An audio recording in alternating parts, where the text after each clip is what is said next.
हमें ED, CBI, किसी तरह के कोई भी हमले से डर नहीं है। आपसे 10 सालों के सवाल करें तो आप इतिहास में चले जाते हैं। एक दशक आपके पास था। मेरा 8 साल का बेटा 10 साल में 18 का बालिग हो गया है, मतदाता हो गया है, पढ़ रहा है, उसको रोजगार चाहिए, हक अधिकार चाहिए, और आप 70 साल पुरानी बातों पे जितने फिल्मी सितारे हुए, एक आई चल मेरी धन्नो के नाम पर 10 साल से सांसद है, एक आया 2.5 किलो का हाथ पे सांसद है। राहुल गांधी जी पे हमले इसलिए हो रहे हैं क्योंकि वे चीन पे सवाल पूछ रहे हैं। तो अब हो गया है कि पत्रकारों को पत्रकारों से भिड़वाइए, एक विचार को दूसरे विचार पे, एक धर्म को दूसरे विचार पे भिड़वाइए। अपने लोगों के लिए तो हम आजादी 2014 के बाद हुए हैं, उससे पहले तो देश में कुछ था ही नहीं, ना आजादी थी।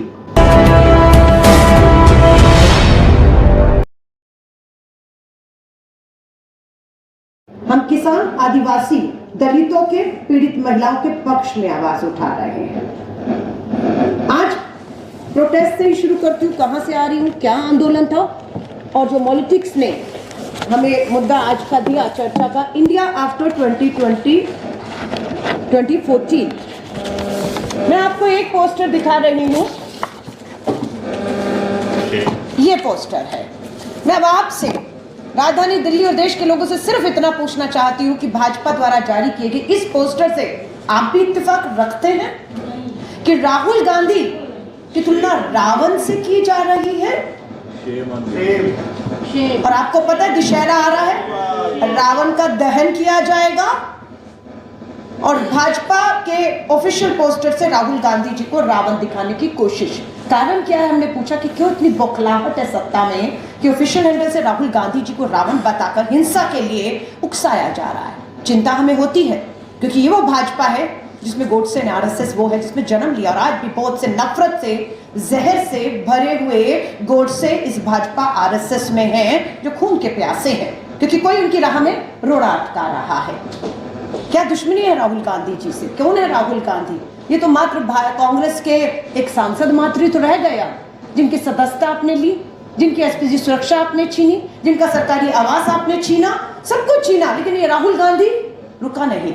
4000 किलोमीटर की यात्रा की, कन्याकुमारी से कश्मीर तक, कश्मीर के लाल चौक पर तिरंगा लहराया, रास्ते में आदिवासी, दलित, मजदूर, किसान सबसे मिले और बात की, और उनके जोड़ते हुए चले गए, और उस मणिपुर में पहुंच गए जिस मणिपुर पे आज भी देश के प्रधानमंत्री जी का इंतजार किया जा रहा है कि मणिपुर चल रहा है।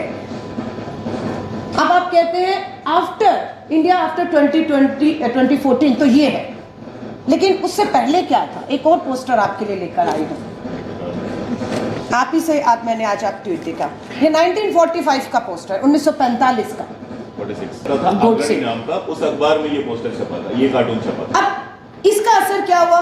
1946 का है, साफ दिख रहा है कि सावरकर दिखाए जा रहे हैं, और दूसरे शख्स कौन है आपके? श्यामा प्रसाद मुखर्जी। क्या कर रहे हैं?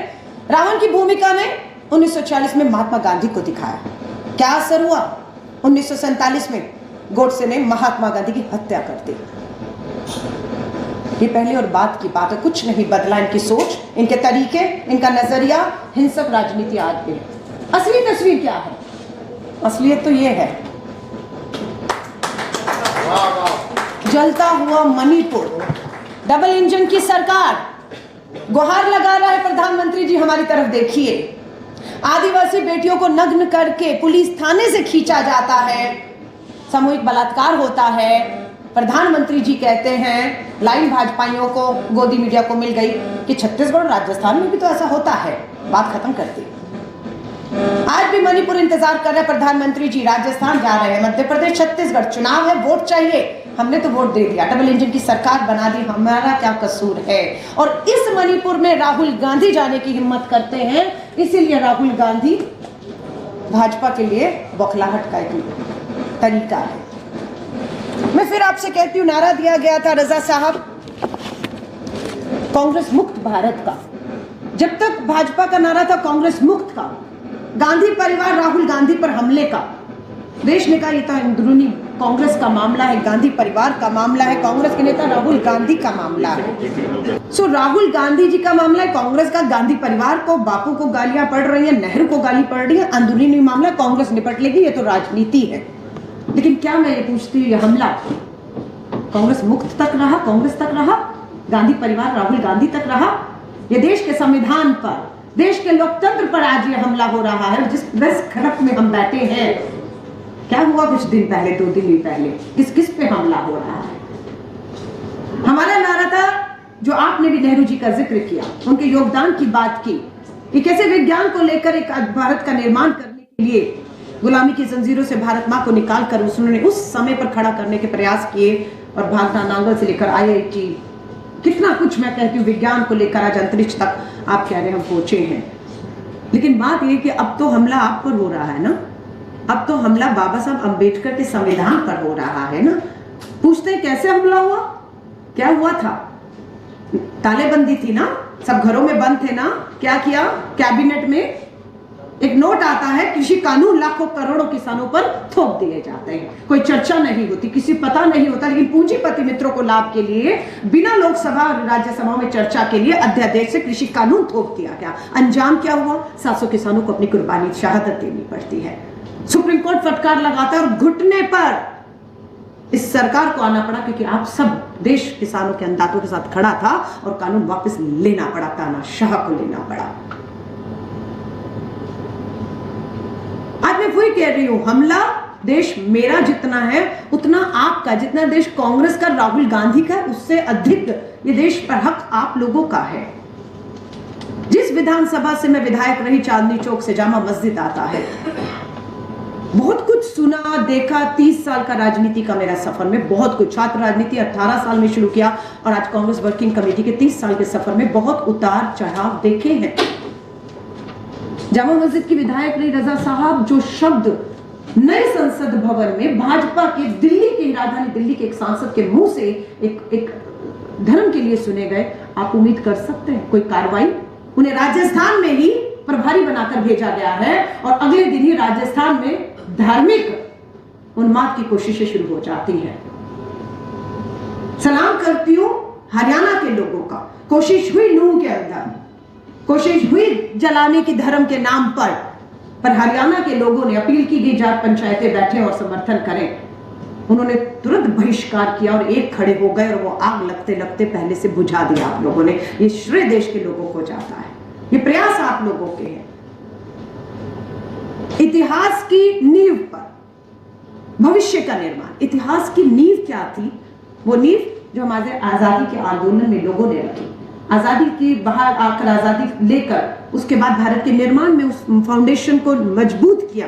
आज क्या कर रहे हैं? उस नींव को खोखला करने का काम हो रहा है, उस इतिहास को बदलने का कोशिश हो रहा है। उस इतिहास के पन्ने से छोटा सा उदाहरण दे रही हूं। कोविड में छुट्टियां हुई, स्कूल बंद हुए, मेरी सबसे छोटी सिस्टर का बेटा जो है वो 5वीं क्लास में है, उसकी किताब पढ़ा रही थी हिंदी की। इसको पूरी किताब में मुझे गांधी नहीं दिखा, लेकिन मुझे सावरकर दिखा। और एक कहानी थी कि एक स्कूल का बच्चा दूसरे बच्चों को खेलते खेलते कुएं में, पास में कुएं में गिर जाता है और सब बच्चे चीखते हैं, चिल्लाते हैं और बच्चे की जान बच जाती है और उस बच्चे को सावरकर पुरस्कार दिया गया।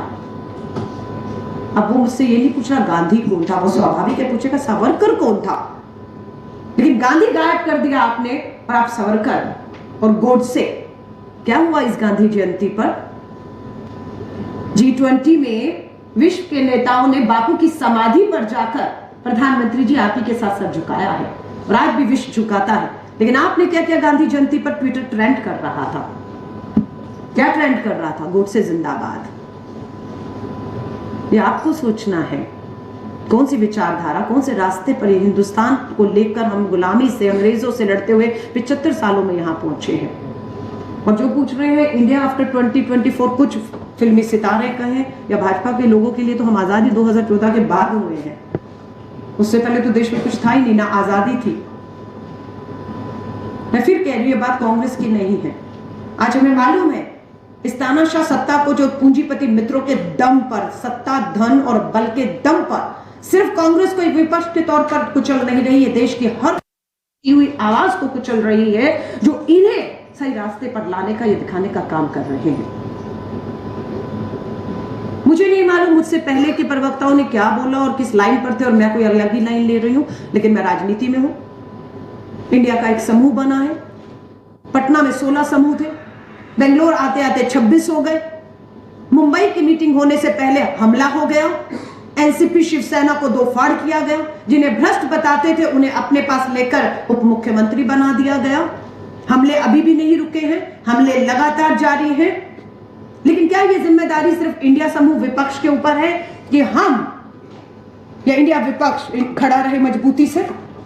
और आप लोगों के बिना क्या वो विपक्ष मजबूती से खड़ा रह सकता है? हमें ईडी, सीबीआई, किसी तरह के कोई भी हमले से डर नहीं है। राहुल गांधी जी को 55 घंटे, सोनिया गांधी जी स्वस्थ नहीं थी, संसद के दौरान, सत्र के दौरान 55 घंटे ईडी ने बुलाया, पूछताछ की। 10 साल से सत्ता आपके पास है, 10 साल लगभग आपके पास है। आपसे 10 सालों के सवाल करें तो आप इतिहास में चले जाते हैं।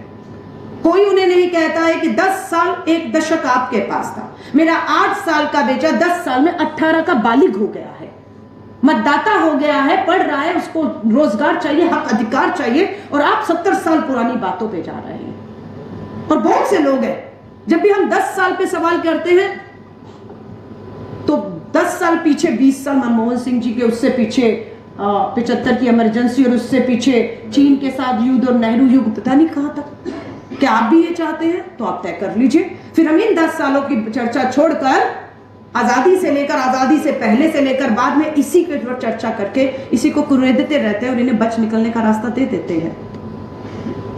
ये बात पूरा देश मान चुका है कि जो मैं भी इस बात को स्वीकारती हूं, जो 14 और 19 के चुनावों में मोदी लहर थी, जितने फिल्मी सितारे हुए, एक आई चल मेरी धन्नो के नाम पर 10 साल से सांसद है, एक आया 2.5 किलो का हाथ पे सांसद है, और ऐसी बहुत लंबी लिस्ट भाजपा ने इस बार भी तैयार की है सर। जो सेलिब्रिटी है, फिल्मी सितारे हैं, क्रिकेटर्स हैं, कोई उनका कंट्रीब्यूशन, योगदान न था, न है, न होगा। सबकी लिस्ट तैयार कर ली गई है कि भाजपा के जो सांसद है, जिनका एंटी इनकम्बेंसी है, हर बार उनको खत्म करने के लिए टिकटें काटी जाती हैं और ऐसे चेहरों को ला दिया जाता है। दिल्ली में भी गौतम गंभीर आए, हंसराज हंस आए। तो अब कोशिश है कि फिल्मी सितारों को लाओ, चकाचौंध होगी, आंखें बिल्कुल आपकी कहते हैं ना धुंधिया जाने वाली, अंधेरा आ जाएगा, आपको कुछ नहीं दिखेगा।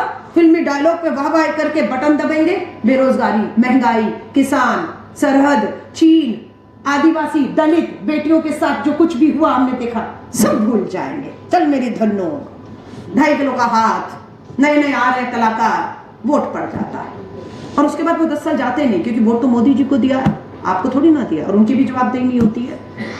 सो प्लीज हाथ जोड़कर कहूंगी, और हमारे जैसे जो 30 साल से संघर्ष कर रहे, चुनाव जीतते, दूसरे में जमानत ही जब्त करा देती है दिल्ली हमारे लोगों की। भ्रष्ट थे, करप्ट थे, क्या थे, लेकिन एक लहर थी, एक लहर चलती है, उस लहर में हमारे जैसे लोग भी। लेकिन हारने के बाद क्या हमने छोड़ी लड़ाई? लड़ाई अभी भी जारी है। राहुल गांधी जी पे हमले इसलिए हो रहे हैं क्योंकि वे चीन पे सवाल पूछ रहे हैं। अभी किस न्यूज क्लिप के पत्रकारों पर क्या कहकर आप कह रहे हैं मीडिया के खिलाफ? एक मीडिया को पैरेलल खड़ा कर दिया गया कि मीडिया का काउंटर करे। सारे गोदी मीडिया वाले बताने लगे कि न्यूज क्लिप ने या उनके पत्रकारों ने चीन से पैसा लिया, गद्दारी कर रहे हैं, गद्दार है, यूएपीए लगाई है। वो भी तो मीडिया है, वो भी तो हमारे देश का मीडिया है, वो भी तो स्वतंत्र मीडिया है, वो भी तो बोल रहा है। उन्हें इनके सामने लाकर खड़ा कर दिया। किसान आंदोलन में किसानों को लाकर खड़ा कर दिया, ये तो किसान है ही नहीं है, ये तो खालिस्तानी है, ये तो इसके समर्थक है, उसके समर्थक है, लेफ्टिस्ट है, कुछ भी। सो अब हो गया है कि पत्रकारों को पत्रकारों से भिड़वाइए, एक विचार को दूसरे विचार से, एक धर्म को दूसरे विचार से लड़वा दीजिए। राहुल गांधी जी का हमें मालूम है, और गलती हमारी भी थी। जब राहुल गांधी जी पर लगातार हमले हो रहे थे, क्योंकि वही एक मजबूत चेहरा, हमारा राष्ट्रीय अध्यक्ष भी थे, और उन पर लगातार अटैक हो रहे थे, देश से साथ नहीं मिल रहा था, मीडिया से साथ नहीं मिल रहा था। आज जो पॉलिटिक्स जो ये कार्यक्रम कर रहे हैं, इस तरह के मंच हमारे लिए उपलब्ध नहीं थे, अकेले लड़ाई लड़ते रहे। लेकिन जब भारत जोड़ो यात्रा की, लोगों ने राहुल गांधी को जानना शुरू किया, उनसे मिलना शुरू किया, उनसे बात की। और मैं इस बात की गवाह हूं कि जब राहुल जी निकल रहे थे, महिलाएं सबसे ज्यादा आकर मिलती थी, और प्राय आदमी को कोई गले नहीं मिलता, पर उनको प्राय नहीं लगता था, इसलिए वो माँ बहन बेटियां भी गले लग जाती थी और आंसू शुरू हो जाते थे। क्यों? और उनके आंसू आंसू शुरू होकर मैं इस बात की गवाह हूं कि बहुत सी बेटियों ने कहा कि राहुल गांधी जी हमारी एफआईआर नहीं हो रही, हमारा 14-15 सालों से मामले चल रहे हैं, मेरी बेटी का बलात्कार हुआ है, मुझे न्याय नहीं मिल रहा, अदालतों में सुनवाई नहीं। ये बात राहुल जी को कही और राहुल जी ने क्या कहा, एक जगह प्रेस वार्ता में इस बात को कहकर गलती कर दी। दिल्ली पुलिस राहुल गांधी जी के घर पहुंच गए कि राहुल गांधी जी अपने भारत जोड़ो यात्रा में कश्मीर में भाषण में कहा था कि आपको भारत जोड़ो यात्रा में बलात्कार की, यौन शोषण की पीड़ित महिलाएं बेटियां मिली, हम उनकी जानकारी लेने आए हैं। और जब वो जानकारी दिल्ली पुलिस राहुल गांधी जी के घर पे रजा साहब मांग रही थी ना, उसी समय हमें हमारी हरियाणा की हमारा मान सम्मान से सर तिरंगा लेकर ऊंचा करने वाली साक्षी मलिक न्याय मांग रही थी और दिल्ली पुलिस उसके पास जाकर उसकी एफआईआर नहीं कर रही थी। वो दिल्ली पुलिस राहुल गांधी जी से पूछ रही थी नाम बताइए हमें, नहीं तो झूठा बयान और ये वर्ड में आप में ही हम केस करेंगे। राहुल जी ने कहा, उन्होंने विश्वास में मुझे ये बातें कही हैं। मैंने उनसे पूछा कि मैं तुम्हारी लड़ाई लड़ूं, उन्होंने कहा नहीं, आपसे मिल लिया, हमें पता है हमारी लड़ाई आप लड़ लेंगे, इसलिए हम अपने नाम को, अपनी बदनामी को छुपाना चाहते हैं, क्योंकि अभी तक उन्होंने इस बदनामी का सामना किया है समाज में और जिस तरह की उनको रिस्पॉन्स मिला है। अब आप सोच लो साक्षी मलिक कौन है? भारत का नाम ऊंचा करने वाली, तिरंगे में विश्व में ऊंचा करने वाली बेटी हमारी जंतर मंतर पे बैठती है। एफआईआर कब होती है? जब सुप्रीम कोर्ट फटकार लगाती है तब पुलिस एफआईआर करती है। बोली देश की महिला विकास मंत्री, बोली बेटी बचाओ बचाओ का नारा देने वाले, लाल किले की प्राचीर से नारा देने वाले प्रधानमंत्री जी बेटे मिले उस बेटी से जब मेडल लेकर आई थी, तब तो आप मिले। और क्या किया ब्रजभूषण शरण ने? इस मेडल की कीमत बताई थी, कितने का मेडल देते हैं, इस मेडल की कीमत बता दी थी उसने कि ये तो ऐसे ही मिलते हैं मेडल। हाँ, 15-50 ऐसे ही कुछ कीमत थी कि ये तो मेडल ऐसे ही मिल जाते हैं। और आज क्या है? क्या ब्रजभूषण शरण अरेस्ट हो गया है? दिल्ली पुलिस की स्टेटमेंट है चार्जशीट में कि उसे जब जब मौका मिलता था, भाजपा का सांसद, इंडियन फेडरेशन, हमारी रेसलिंग फेडरेशन का चेयरमैन, जिसकी सत्ता है, उसके दम पर वो बेटियों को जब जब मौका मिलता था उनसे छेड़छाड़ करता था। ये मैंने दिल्ली पुलिस अपनी चार्जशीट पे करी, उसके बाद अरेस्ट हुआ नहीं होता है। बाबाओं की सर आप बात कर रहे थे, बाबाओं को जिनका भी नाम लोग सब जानते हैं, जिनके सामने वो झुकते रहे, इसीलिए हरियाणा के एक बाबा को रजा साहब 7 बार बेल में पैरोल पर बाहर आए, 7 बार पैरोल पर बाहर, उम्र कैद, हत्या, बलात्कार के मामले हैं। उसको कोई बड़ी बात नहीं जो राजस्थान में बंद है नाबालिग बेटी के बलात्कार, और उसमें वो भी चुनाव में पैरोल पर बाहर आ जाए, भाजपा के लिए प्रचार कर रहा हो, और बहुत से उनको मानने वाले हैं अभी भी। मैं आज इस बात का खुलासा कर रही हूं, मैं दिल्ली विधानसभा में विधायक थी, निर्भया के आंदोलन मेरी सरकार में हुआ, पर मैं इंडिया गेट में निर्भया आंदोलन में सबसे आगे खड़ी रही थी, अंत तक मेरी सरकार थी, पर लड़ी निर्भया में, न्याय मिलना चाहिए। और उसमें दिल्ली वाली पार्टी भी थी, आम आदमी पार्टी, उस पूरे आंदोलन से वहीं से उनको मिला। मैं जब रजा साहब विधायक बनी अशोक जी, उसी विधानसभा में मेरा विधानसभा में सत्र था, उसी दिन सुबह की खबर थी कि राम रहीम को दोषी करार दे दिया गया है। मुझे बहुत एक मिली कि पहले हम लोग कुलदीप सिंह सेंगर के खिलाफ लड़ते रहे, पूरी सत्ता ने जोर लगा दिया कुलदीप सिंह सेंगर अरेस्ट ना हो, दोषी करार दिया गया, जेल में गया, और दूसरा हमारा दबाव था कि इस बाबा के खिलाफ होना चाहिए। और उस दिन सुबह जब विधानसभा सत्र था, यही फैसला आया और मैं फेसबुक लाइव चली गई। फेसबुक लाइव जाते ही मैंने बेटियों को कहा, हिम्मत रखिएगा, देखिए न्याय मिलेगा, लंबी लड़ाई है लेकिन न्याय मिलेगा। आज इतना बड़ा बाबा जिसके पास पीछे पूरी सत्ता, धन और बल है, आज दोषी करार दिया और जेल जा रहा है, बधाई दी। लेकिन पता है क्या है, जब मैं लाइव कर रही थी, बीच में दिल्ली के मुख्यमंत्री, जो मेरे मुख्यमंत्री मेरे पार्टी के थे, उनका लगातार फोन बज रहा था। मुझे लगा सत्र है, हर सत्र में वो बताते हैं कि कौन बोलेगा और क्या बोलेगा, उसकी तैयारी करने के लिए वही कुछ कह रहे होंगे, और मुझे लगता है आज मुझे इसी पर तैयारी करने को कहा होगा, जिसपे मैं फेसबुक लाइव कर रही हूँ। मैंने फोन काटा, फोन काटने के बाद, क्योंकि मेरा लाइव चल रहा था, लाइव खत्म हुआ, मैंने फोन किया, मैं कहा सर माफी चाहूंगी, आपका फोन नहीं उठा पाई, मैं लाइव थी। हाँ मैं देख रहा हूं तुम लाइव हो, डिलीट करो उसे। मैं कहा सर क्यों? अभी की खबर है सर, दोषी करार दे दिया गया राम रहीम, उम्र कैद हुई है बेटे के बलात्कार हत्या में। हमें हरियाणा चुनाव लड़ना है और उनके जितने भी समर्थक हैं वो सब मुझे फोन करके मेरा हराम कर रहे जीना, क्योंकि वो हमें पार्टी को आगे बढ़ाने का उन्होंने वादा किया है। और वो सब मेरे खिलाफ हो गए हैं, तुम अभी हटाओ। मैं कहा सर माफी चाहूंगी, आप मेरे खिलाफ जो कार्रवाई करनी हो आप करिए, लेकिन ये लाइव नहीं हटाऊंगी मैं। और मुझे दुख है कि आप ये मुझे कह रहे हैं, और आज अगर आप मुझे मौका देंगे विधानसभा में बोलने का तो मैं आज इस पे बोलना चाहती हूँ। मुझे बोलने नहीं दिया गया और शाम तक पता लगा मुझे आम आदमी पार्टी ने प्रवक्ता पद से हटा दिया है। सो ये अपनी सच्चाइयां हैं। अब आप इसको सच माने झूठ माने। फिर राजीव गांधी जी के भारत रत्न के वापसी का प्रस्ताव आया। कौन है राजीव गांधी? कांग्रेस के नेता थे। बस पूछना चाहती हूं आपसे, भारत का सपूत था, सबसे युवा प्रधानमंत्री, भारत रत्न, शहीद होने वाला, आतंकियों के सामने झुकने नहीं, अपनी शहादत देने वाले आदमी था। और दिल्ली की एक छोटी सी विधानसभा जो पूर्ण विधानसभा नहीं है, उस पर प्रस्ताव लाया जाता है कि राजीव गांधी जी का भारत रत्न वापस लिया जाना चाहिए, और यह प्रस्ताव केंद्र को भेजा जा रहा था। मैंने वही कहा मुख्यमंत्री को कि ये हिम्मत तो भाजपा भी कभी नहीं दिखा पाई। ठीक है, वो राजीव जी को दोषी ठहराती है, गाली देती है, सब कुछ देती है, पर यह हिम्मत तो देश की किसी विधानसभा और भाजपा भी नहीं दिखा पाई कि राजीव गांधी जी का भारत रत्न वापस लिया जाए। आप क्यों कर रहे हैं? क्या भाजपा का दबाव है? ये इशारा है? विप जारी हो गया एक लाइन का, जो जानते हैं कि अगर विप जारी हो जाए तो आपको पार्टी के प्रस्ताव के समर्थन में खड़ा होना है। अगर आप प्रस्ताव के समर्थन में वोट नहीं करते तो आपकी सदस्यता जाती है, जो हमारा एंटी डिफेक्शन लॉ के मुताबिक। मेरे पास दो ही रास्ते थे, कमरे में गई, बहुत सोचा, दो रास्ते हैं, प्रस्ताव आ रहा है उसका समर्थन करूं या उसका विरोध करूं, और विरोध करूंगी तो सदस्यता जाएगी। लेकिन मैंने अपनी विधायकी सत्ता, सरकार को नमस्कार किया, वॉकआउट किया, समर्थन नहीं किया, लड़ी उसके खिलाफ। भारत रत्न कांग्रेस के नेता नहीं थे, देश का वो शहीद था, जिसका वो जो डिजर्व करता था वो देश ने उसको वो सम्मान दिया है, और वापस अपने घर में वापसी की।